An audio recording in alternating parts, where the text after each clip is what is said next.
টি-20 বিশ্বকাপের চলতি আসরে দারুণ পারফরম্যান্স করছে আফগানিস্তান ক্রিকেট দল।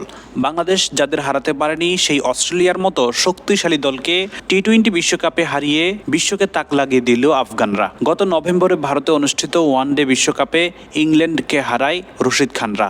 অথচ এই অস্ট্রেলিয়া এবং ইংল্যান্ড নানান অজুহাত দেখিয়ে আফগানিস্তানের বিপক্ষে দ্বিপাক্ষিক সিরিজ খেলতে অস্বীকৃতি জানায়।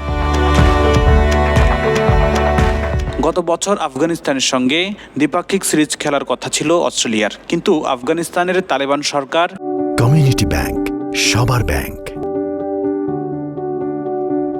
নারীদের ক্রিকেট নিষিদ্ধ করায় দ্বিপাক্ষিক সিরিজ খেলেনি অস্ট্রেলিয়া।